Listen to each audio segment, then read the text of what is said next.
أعوذ بالله من الشيطان الرجيم بسم الله الرحمن الرحيم قلنا اهبطوا منها جميعا فإما يأتينكم مني هدى فمن تبع هداي فلا خوف عليهم ولا هم يحزنون قلنا اهبطوا ہم نے کہا اہبطوا تم اتر جاؤ منہا یہاں سے جمیعا سب کے سب فَإِمَّا يَأْتِيَنَّكُمْ پھر اگر تمہارے پاس آئے منی ہدا میری طرف سے ہدایت فمن تبع پھر اگر کوئی پیروی کرے ہدایا میری ہدایت کی فلا خوف علیہم اس پر ان پر کوئی خوف نہیں ہوگا ولا هم يحزنون اور وہ غمگین بھی نہیں ہوں گے۔ اللہ ارشاد فرماتے ہیں ہم نے کہا کہ تم سب کے سب یہاں سے اتر جاؤ، یہاں سے مطلب جنت سے، بس اگر ہماری طرف سے تمہارے پاس کوئی ہدایت آئے، کوئی پیغام آئے، کوئی کتاب آئے تو تم اس کی اطاعت کرنا۔ جو کوئی ہماری ہدایت کی، میری ہدایت کی اطاعت کرے گا، فرما برداری کرے گا، پیروی کرے گا، تو ہماری ہدایت کی پیروی کرنے والوں کو نہ کوئی خوف ہوگا نہ وہ غمگین ہوں گے۔ اس آیت میں 3 باتیں بتائی گئی ہیں۔ پہلی بات،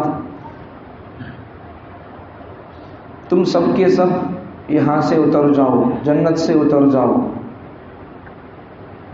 دوسری بات، اگر ہماری طرف سے ہدایت کا پیغام تم کو پہنچے تو تم اس کی اطاعت کرنا، اس کو فالو کرنا۔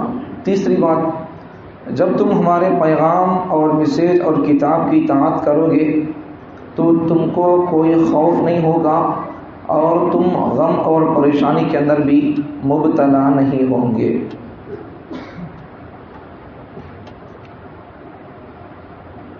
دیکھو آج کے درس میں قلنا اہبطوا منہا جمیعا کا لفظ آیا ہے، تو یہ اہبطوا کا لفظ، قلنا اہبطوا کا لفظ پرسوں بھی آیا تھا 2-3 دن پہلے، وہاں وَقُلْنَا اهْبِطُوا بَعْضُكُمْ لِبَعْضٍ عَدُوٌّ کا لفظ آیا تھا، وہاں بھی قُلْنَا اهْبِطُوا ہے اور یہاں بھی قُلْنَا اهْبِطُوا ہے۔ تو پہلے جو قُلْنَا اهْبِطُوا ہے وَقُلْنَا اهْبِطُوا بَعْضُكُمْ لِبَعْضٍ عَدُوٌّ، اللہ نے کہا کہ تم یہاں سے اتر جاؤ، تم ایک دوسرے کے دشمن رہو گے، تو اس کا مطلب اللہ تعالیٰ آدم کی اولاد سے فرما رہے کہ تم یہاں سے جنت سے اتر جاؤ اور تم ایک ایسی جگہ جا رہے ہو جو راحت کی نہیں ہے، مصیبت کی جگہ ہے۔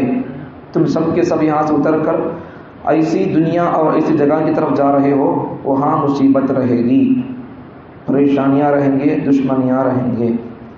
اب یہاں جو اللہ فرما رہی قُلْنَا اهْبِطُوا مِنْهَا جَمِيعًا، تو اس کا مطلب کیا؟ تو اس کا مطلب کہ تم دنیا میں، تم ایسی دنیا کی طرف جا رہے ہو، اس دنیا میں جانے کے بعد تمہارے حقیقی معبود اور خالق کی طرف سے پیغام آئے گا، کتاب آئے گی، گائیڈز آتے رہیں گے، اور اس کتاب کو سمجھانے کے لیے اللہ تعالیٰ رسولوں کو، پیغمبروں کو بھیجتا رہے گا۔ اب جو کوئی اپنے خالق کی طرف سے آئے ہوئے پیغام، میسیج کو، پیغام کو، کتاب کو اور اس کے رسولوں کی زبانی سمجھے گا اور اس کتاب کی، ان اللہ کے رسولوں کی اطاعت کرے گا، تو آدمی کبھی غمگین اور خوف زدہ کے اندر مبتلا نہیں ہوگا۔ پہلے کا جو قُلْنَا اهْبِطُوا تھا اس سے مراد تم دنیا کی طرف جاؤ، آدم کی اولاد پوری کی پوری دنیا کی طرف جاؤ، دنیا میں جاؤ، اور دنیا بہت مختصر ہے اور وہاں تم کو مصیبتیں ہی رہیں گی۔ حقیقی تم کو سکون ہونا ہے تو پھر تم کو اس دنیا کو پار کر کے، کراس کر کے وہاں ہماری اطاعت کرنا ہے، اور اگر تم وہاں دنیاوی مختصر زندگی کے اندر مصیبتوں کے اندر ہو، خوشیوں کے اندر ہو، ہماری کتاب کی، ہمارے پیغمبر کی اگر اطاعت کرو گے تو تم کو اس دنیاوی زندگی کے ختم ہونے کے بعد پھر دوسری زندگی شروع ہوگی، تو وہ زندگی تمہاری سکون کی، امن کی، چین کی، شانتی کی ہوگی۔ دوسرا قل اہبطوا سے مراد کہ تم دنیا کے اندر جاؤ اور وہاں اللہ کا پیغام آتا رہے گا، اللہ کا پیغام کتاب اللہ قرآن کی شکل میں آئے گا۔ پھر اس قرآن کو سمجھانے کے لیے، کتاب کلام اللہ کو سمجھانے کے لیے اللہ تعالیٰ رسول اللہ کو بھیجے گا۔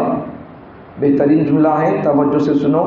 انسانوں کی ہدایت کے لیے اللہ تعالیٰ کتاب اللہ کو نازل کیا، کتاب اللہ کو سمجھانے کے لیے رسول اللہ کو نازل کیا۔ اب کتاب اللہ، رسول اللہ، کتاب سمجھنا ہے، کتاب نازل کیا ہدایت کے لیے، ابھی ہدایت کی کتاب سمجھانے کے لیے، کتاب اللہ کو سمجھانے کے لیے رسول اللہ کو نازل کیا۔ اب یہ کتاب اللہ، رسول اللہ کس کو سمجھاتے ہیں؟ خلق اللہ کو۔ خلق اللہ کا تو کون؟ اللہ کی مخلوق۔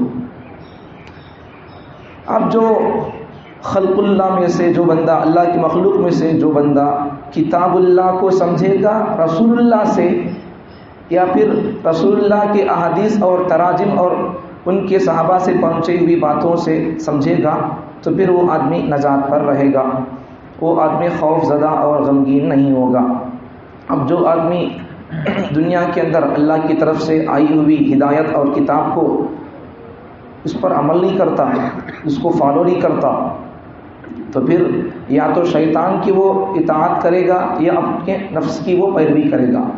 اب جو شیطان کی اطاعت کرے یا اپنے نفس کی پیروی کرے گا، وہ آدمی نقصان نہیں ہوگا، اس کا نفس اور شیطان اس کو جہنم میں دھکیل کر ہی رہے گا۔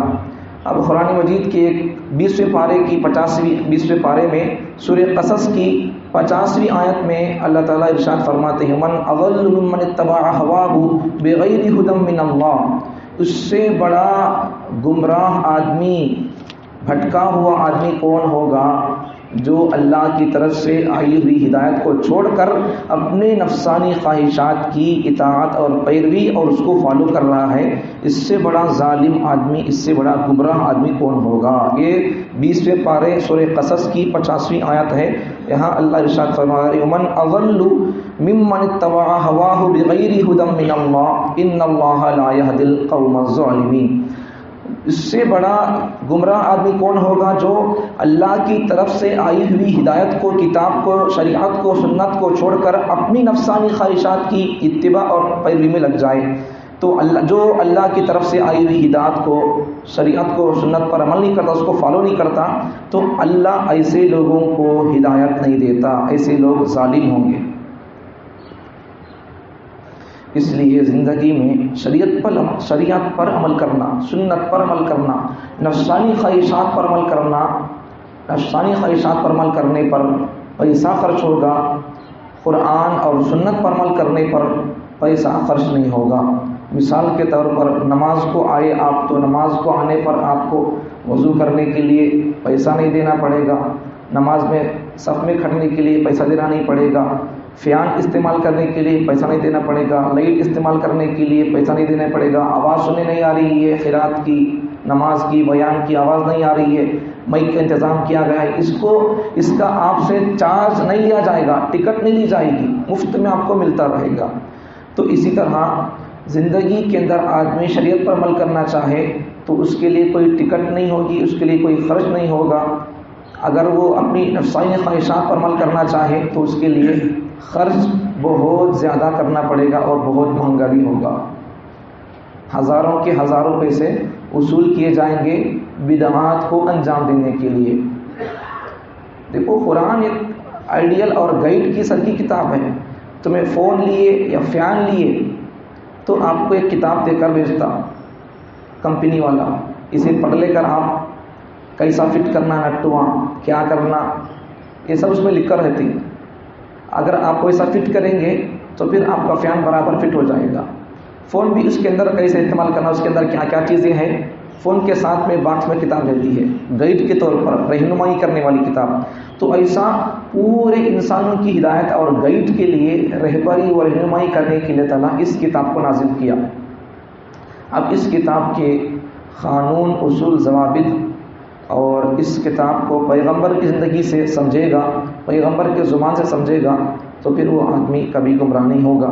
ورنہ پھر دیکھو ایک بات یاد رکھو کہ دنیا کے اندر اللہ رب العزت کی، دنیا کے اندر اللہ کو چھوڑ کر سب سے زیادہ جس کی پوجا کی گئی ہے وہ نفس ہے. نفس پرستی، زر پرستی، زن پرستی، خدا پرستی.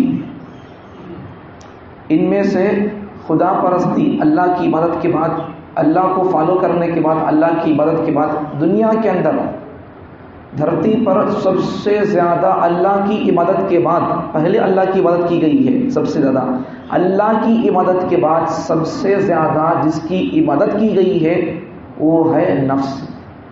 اس کی عبادت کی گئی ہے، اس کو خدا سمجھ بیٹھے.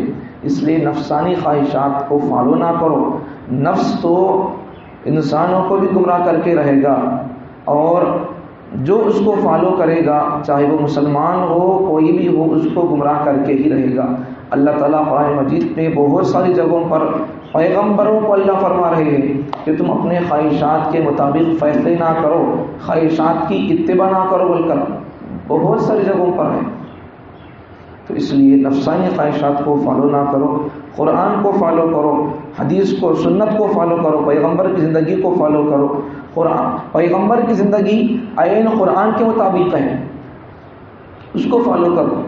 اب یہ کتاب ہے، یہ انسان نہیں ہے، لیکن اگر اس کتاب کو انسان کی شکل میں اگر دیکھنا ہو تو وہ محمد صلی اللہ علیہ وسلم کی زندگی کو دیکھ لے. بالکل یہ قرآن جسم والا نہیں ہے، وہ قرآن محمد جسم والا ہے.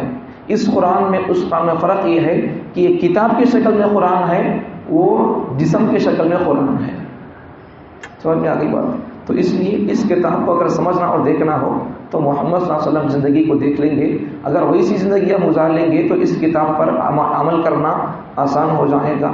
اور اگر ہم اس کتاب کو عمل کرنے کی خواہش رکھتے ہیں تو حضور کی زندگی کو فالو کرنا ہے. حضور کی زندگی کو فالو کر لیں گے تو پھر اللہ ضرور آپ سے اور مجھ سے راضی ہو جائے گا. ورنہ کتاب کو چھوڑ کر، حضور کی زندگی کو چھوڑ کر آدمی کبھی خدا کو راضی اور خوش نہیں کر سکتا. اس لیے آدمی نفسانی خواہشات کو چھوڑ کر اللہ کی چاہت کیا ہے اسے پہلے مقدم رکھے. میرا اللہ مجھ سے کیا چاہتا ہے یہ تو پہلے دیکھنا نہیں. انسانوں کو، ماں باپ کو چھوڑو، پیدا کرنے والے خالق کو تو کم سے کم خوش کرنا تھا، اس کی بھی فکر نہیں ہے. اللہ کو خوش کرنے کی فکر کرو، اللہ جو بول رہا ہے اسے کرنے کی فکر کرو. اور اللہ تعالیٰ بہت جلد سنتا بھی ہے، بہت جلد اللہ من جاتا بھی ہے. انسانوں کو منانا، انسانوں کو خوش کرنا سب کی بس کی بات نہیں ہے. ایک کو خوش کر سکتے آپ، لیکن سب کو آپ خوش نہیں کر سکتے. سمجھ میں آگے بات؟ تو اس لیے ایک کو خوش کرنے کی کوشش کرو. اللہ تعالیٰ مجھے اور آپ کو نفسانی خواہشات کو چھوڑ کر اللہ کی کتاب قرآن کی اور قرآن کو سمجھانے والے رسول اللہ کی اطاعت کرنے کی توفیق عطا فرمائے.